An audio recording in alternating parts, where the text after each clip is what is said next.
All right, so next question, Carolyn Huff asks, how do you track ad metrics?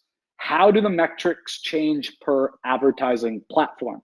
What are the numbers that you shoot for, right? How does this change for video versus display versus retargeting, right? So I'll give you some very basic things to start with, Carolyn. At the end of the day, when I think about traffic and tracking ad metrics, right? I think that you need to start at suggested bids, right? So if it's cost per thousand CPM, or whether it's cost per click, no matter what the model is, they're going to give you an estimate. They're going to say you should bid between this much and this much. Okay, I always start at the top of that. Why? Because when I pay more, right, they say, oh, you can pay anywhere from 20 cents to 35 cents. I'm going to pay 35. Why? Because when I pay more, I get acceleration.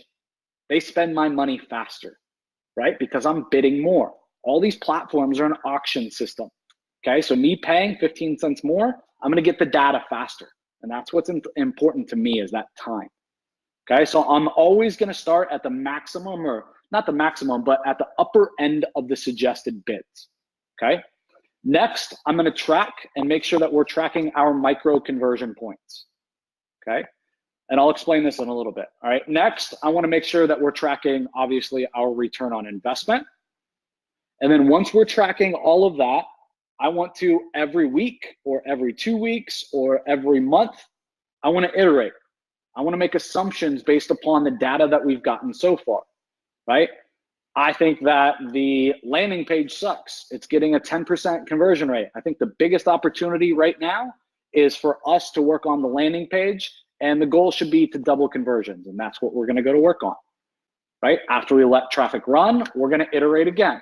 Okay, now what's the idea right now that's going to push things the furthest, right? So let's try to put this into reality. I spit on the on my computer screen here. Let's put this into reality with some actual use case.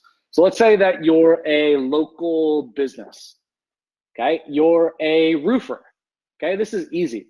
Start with the higher end of the suggested bids, right?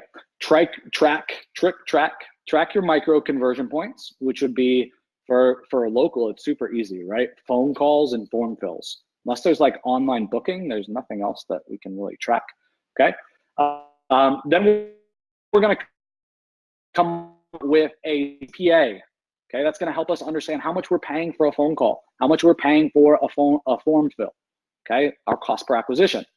Okay, then ultimately, after we run ads for, let's say, a week, a month, 2 weeks, whatever that term is that we're going to keep using, we're going to keep using that, right?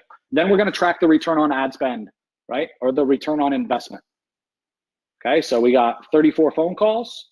12 of those have become customers so far. This is the revenue that we've made, right? And this is the ad spend, right? Now we have our return on investment. Okay, then again, once per month or once per week or every 2 weeks, whatever that period is, again, we're going to keep it the same. We're just going to work backwards, and we're going to look at all of our micro conversion points and see what is going to have the largest impact on ROI, right? We'll come up with some ideas, okay? We're going to play with the landing page, right? We're going to test call only.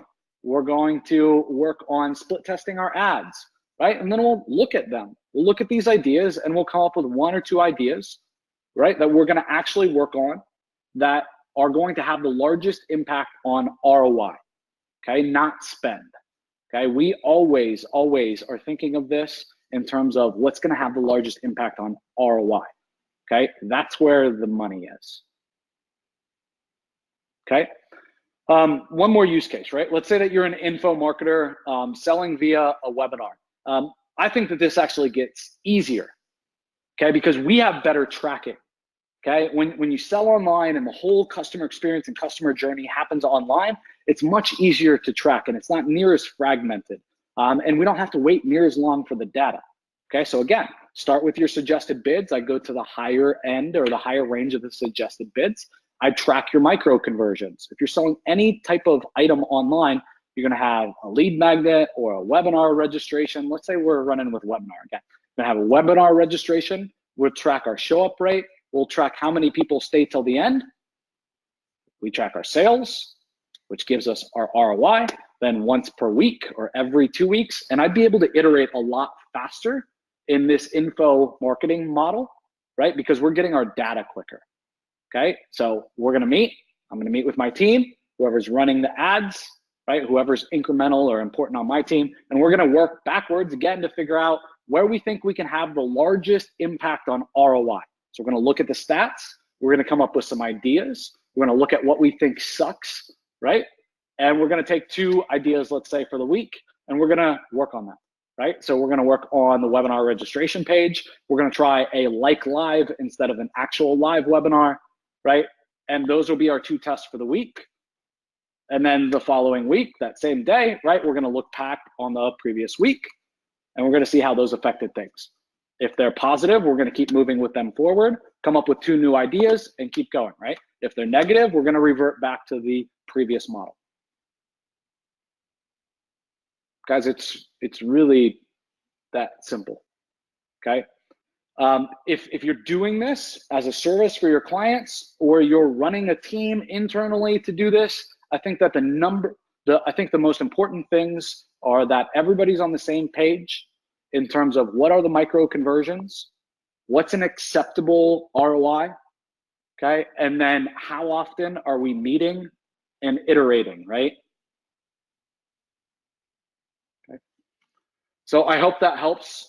Carolyn, I went a little further than I think your question, but I think like this helps give you the context of really what you should be tracking and more importantly, the why behind it.